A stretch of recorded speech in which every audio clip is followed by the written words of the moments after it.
ನಮಸ್ಕಾರ ಸ್ನೇಹಿತರೆ. ಸಂಧ್ಯಾ ರಾಗ ಇದು ಜೀವನದ ರಾಗಾನುರಾಗಗಳನ್ನು ಅರಳಿಸುವ ಮೌನ ರಾಗ. ಅನಕೃ ಅವರ ಹಲವಾರು ಕಾದಂಬರಿಗಳಲ್ಲಿ ಅತ್ಯುತ್ತಮವಾದ, ಅದರಲ್ಲಿಯೂ ನನಗೆ ನೆಚ್ಚಿನ ಕಾದಂಬರಿ ಇದು.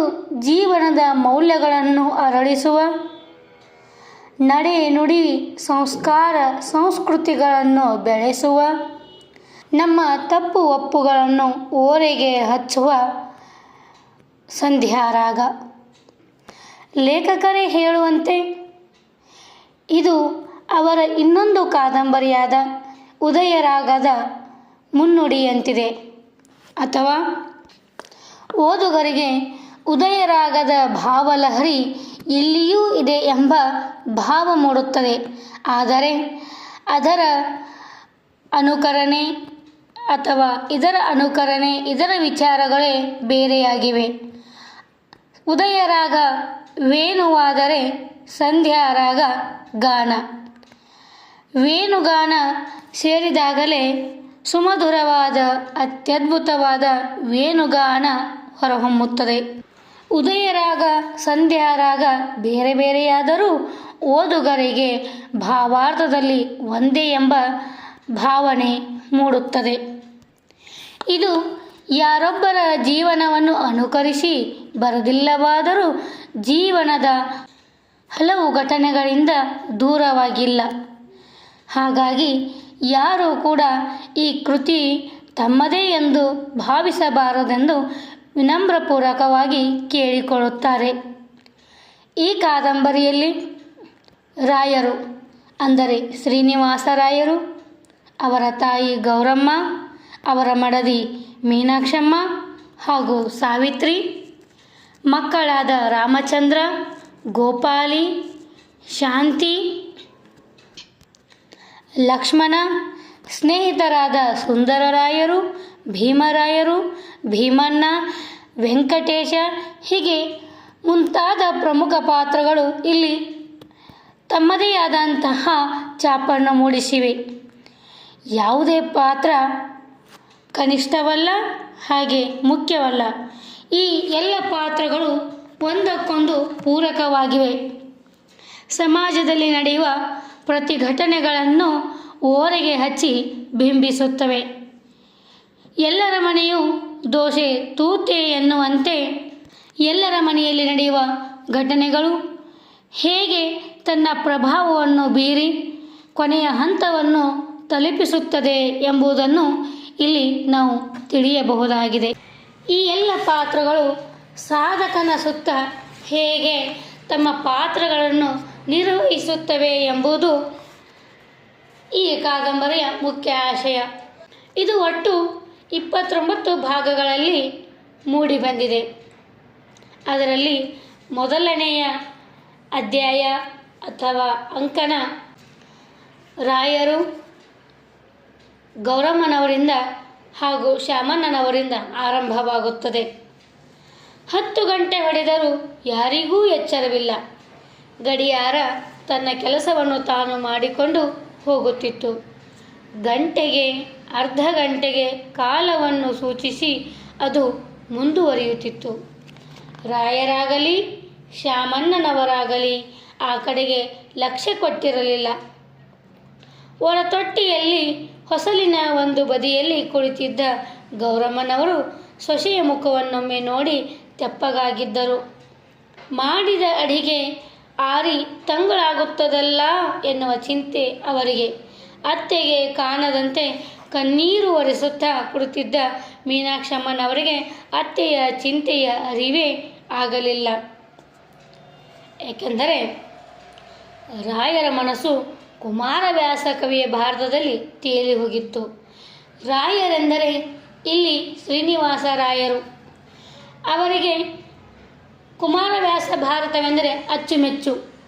ಅದನ್ನು ದಿನವೂ ಶ್ಯಾಮಣ್ಣನವರಿಂದ ಓದಿಸುತ್ತಾ ಆ ಪದ್ಯದ ಅರ್ಥ ಮತ್ತು ಭಾವಾರ್ಥವನ್ನು ತಿಳಿದುಕೊಂಡು ಅದರಲ್ಲಿ ಮಗ್ನನಾಗಿರುತ್ತಿದ್ದರು. ಅವರಿಗೆ ಸಮಯದ ಪರಿವಾಗಲಿ, ಊಟದ ಚಿಂತೆಯಾಗಲಿ ಯಾವುದೂ ಇರುತ್ತಿರಲಿಲ್ಲ. ಆದರೆ ತಾಯಿ ಗೌರಮ್ಮ ಎಷ್ಟೇ ಆಗಲಿ ಅವರನ್ನು ಹೆತ್ತ ತಾಯಿಯಲ್ಲವೇ. ಹಾಗಾಗಿ ಅವರಿಗೆ ಮಗ ಇನ್ನೂ ಊಟ ಮಾಡಿಲ್ಲವಲ್ಲ ಎಂಬ ಚಿಂತೆಯಿಂದ ಅವರಿಗೆ ಕತೆಗಿಂತಲೂ ಮಹಾಭಾರತಗಿಂತಲೂ ಮಗನ ಯೋಗಕ್ಷೇಮವೇ ಹೆಚ್ಚಾಗಿತ್ತು. ಆದರೆ ಇಲ್ಲಿ ರಾಯರು ಕರ್ಣ ವೃತ್ತಾಂತದಲ್ಲಿ ಮುಳುಗಿದ್ದಾರೆ. ಅದರಲ್ಲೂ ಕರ್ಣ ಪಾತ್ರ ಅವರಿಗೆ ಅಚ್ಚುಮೆಚ್ಚಿನದು. ಸದ್ಯ ಶ್ಯಾಮಣ್ಣನವರು ಕುಂತಿ ತೊಟ್ಟ ಬಾಣವನ್ನು ಮತ್ತೆ ತೊಡೆದಿರು ಎಂಬ ಶಪಥವನ್ನು ಮಾಡಿಸಿಕೊಳ್ಳುವಂಥ ಕಥಾಭಾಗವನ್ನು ಪದ್ಯ ಭಾಗವನ್ನು ಓದುತ್ತಿದ್ದಾರೆ. ಅದನ್ನು ಕೇಳುವುದರಲ್ಲಿ ಅವರು ಸಂಪೂರ್ಣವಾಗಿ ಮಗ್ನನಾಗಿದ್ದಾರೆ. ಕುಂತಿ ಪಾಂಡವರ ತಾಯಿಯೂ ಹೌದು, ಕರ್ಣನ ತಾಯಿಯೂ ಹೌದು. ಕರ್ಣನಿಂದ ಶಪಥ ಮಾಡಿಸುವ ಈ ಸನ್ನಿವೇಶವನ್ನು ಮೌನದಿಂದ ಕೇಳುತ್ತಾ ಕರ್ಣನ ಸನ್ನಿವೇಶ ಕಣ್ಣ ಮುಂದೆಯೇ ನಡೆದಿದೆ ಎಂಬಂತೆ ಭಾಸವಾಗುತ್ತಾ ರಾಯರು ಕೂಡ ತಲ್ಲೀನರಾಗಿದ್ದಾರೆ. ಅದು ಒಡೆಯುವ ಮಕ್ಕಳನ್ನು ತಲೆಗಾದು ತೋರೈ ಕಂದ, ನಿನಗೆ ನೀ ದುರಾಗ್ರಹ ಒಪ್ಪುವುದೇ. ಕೌರವರ ಸೇವೆಯಳು ಹೋದ ಬಾಣದ ಮರಳಿ ತೊಡೆದಿರು ಮಾದುಕಳೆ ವೈರವ. ಮಾತೃಪ್ರೇಮದ ಜಂಜಾವತಕ್ಕೆ ಸಿಕ್ಕಿದ ಕರ್ಣ ಹಸಾದವೆಂದನು, ಅದನ್ನೇ ಪ್ರಸಾದವೆಂದು ಬೀಳ್ಗೊಂಡನು ಬಂದನ ಅರಮನೆಗೆ. ಈ ಸನ್ನಿವೇಶವನ್ನು ಕೇಳಿದ ತಕ್ಷಣ ರಾಯರು, ಕರ್ಣ ನೀನು ಕೆಟ್ಟಿಯಪ್ಪ ಎಂದು ರಾಯರು ಚೀರಿದರು. ಶ್ಯಾಮಣ್ಣನವರು ಶ್ರೀ ವನಿತೆ ಅರಸನೇ ಪದ್ಯವನ್ನು ಆರಂಭಿಸಿಬಿಟ್ಟರು. ನಾಂದಿ ಪದ್ಯಗಳು ಮುಗಿದವು. ಶ್ಯಾಮಣ್ಣನವರು ಕಾವ್ಯವನ್ನು ಮುಚ್ಚಿ ಕಣ್ಣಿಗೊತ್ತಿಕೊಂಡರು. ರಾಯರು ಕಣ್ಣೀರನ್ನು ನಿವಾರಿಸಿಕೊಳ್ಳುತ್ತಾ ನೆಸೆದ ಡಬ್ಬಿಗೆ ಕೈ ಹಾಕಿದರು. ಮಾತನ್ನು ಆರಂಭಿಸಲು ಯಾರಿಗೂ ಧೈರ್ಯವಿಲ್ಲ. ಏಕೆಂದರೆ ಮಹಾಭಾರತದಲ್ಲಿ ಕರ್ಣ ವೃತ್ತಾಂತ ಒಂದು ಕರುಣಾರ ಸಮಯ. ಅಂತೆಯೇ ಆ ಭಾಗವನ್ನು ಓದುವವರಿಗೆ ಹಾಗೆಯೇ ಅನಿಸುವುದು ಸಹಜ. ಯಾರಿಗೂ ಮಾತನಾಡುವ ಊಟ ಮಾಡುವ ಯೋಚನೆ ಇಲ್ಲ. ಆದರೆ ತಾಯಿ ಗೌರಮ್ಮನವರು ಮೆಲ್ಲನೆ, ಮಗು 10 ಹೊಡೆಯಿತಲ್ಲಪ್ಪ, ಮಂಗಳಾರತಿ ಮಾಡುತ್ತೀಯಾ ಎಂದರು. ರಾಯರಿಗೆ ಆಗ ಎಚ್ಚರ. ಆಗಲಮ್ಮ ಎಂದು ಎದ್ದರು. ಕೈಕಾಲು ಮುಖ ತೊಳೆದುಕೊಂಡು ಆಚಮನ ಮುಗಿಸಿ ಬರುವ ಹೊತ್ತಿಗೆ ಪೂಜಾ ದ್ರವ್ಯಗಳು ಸಿದ್ಧಪಡಿಸಲ್ಪಟ್ಟಿದ್ದವು. ತಮ್ಮ ಇಷ್ಟ ದೇವರು ಮತ್ತು ಕುಲದೇವರುಗಳನ್ನು ಇರಿಸಿದ್ದ ಮಂದಾಸನದ ಮುಂದೆ ನಿಂತು ಕರ್ಪೂರ ಆರತಿ ಹಚ್ಚಿದ ಹರಿವಾಣವನ್ನು ಹಿಡಿದು ಗಂಭೀರವಾದ ಧ್ವನಿಯಲ್ಲಿ ತದೇಕ ಚಿತ್ತರಾಗಿ ಹಾಡಿದರು. ಜ್ಯೋತಿ ಬೆಳಗುತ್ತಿದೆ ನಿತ್ಯಾನಂದ, ಜ್ಯೋತಿ ಬೆಳಗುತ್ತಿದೆ ತರುಣಿ ಚಂದ್ರಾನಲ ತಾರಮಿಂಚುಗಳೆಂಬ ಪರಿಪರಿ ಬೆಳಕಿನ ಬಳಗವನ್ನೊಳಗೊಂಡು ರಂಗುಗೆಡದೆ ಸಂಘವಿಲ್ಲದೆ ವಿವಿಧಾಂಗದೊಳಾತ್ಮಕ ಪೂರ್ಣ ಅಂಕೆಗೆ ಸಿಲುಕದ ಸಂಕರವೆನಿಸದ ಶಂಕರ ಗುರುವೆಂಬಾತಂಕವಿಲ್ಲದ ಪರಂ ಜ್ಯೋತಿ, ಜ್ಯೋತಿ ಬೆಳಗುತ್ತಿದೆ ನಿತ್ಯಾನಂದ, ಜ್ಯೋತಿ ಬೆಳಗುತ್ತಿದೆ. ವಂದನೆಗಳು ಸ್ನೇಹಿತರೆ. ಈ ಅಧ್ಯಾಯದ ಮುಂದಿನ ಕಥೆಯನ್ನು ಇನ್ನೊಂದು ಭಾಗದಲ್ಲಿ ನೋಡೋಣ.